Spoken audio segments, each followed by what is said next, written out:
આ 3 food items fatty liver ધરાવતા લોકોએ પોતાની ડાયટમાં જરૂરથી સામેલ કરવી જોઈએ. અને ખાસ કરીને નંબર 1 ખૂબ જ જરૂરી અને ખૂબ જ ફાયદાકારક છે. નંબર 3 ઓટ્સ અને હોલ ગ્રેન્સ. આમાં ભરપૂર ફાઇબર હોય છે જે લીવરમાં જમા થતી વધારાની ચરબી ઘટાડવામાં મદદ કરે છે. નંબર 2 કઠોળ અને દાળ.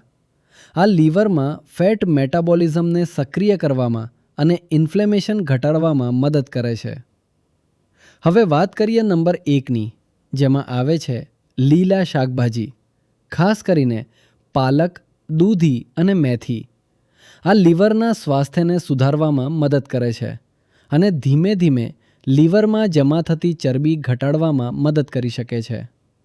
જ્યારે ખોરાક હળવો હોય અને દૈનિક રૂટીન શિસ્તબદ્ધ હોય ત્યારે લીવર સ્વસ્થ થવામાં મદદ મળે છે. જો તમે જાણવા માંગતા હો કે તમારા લીવરને વધુ સ્વસ્થ કેવી રીતે રાખી શકાય, તો લીવર કમેન્ટ કરો. હું તમને DMમાં ગાઈડ મોકલી આપીશ.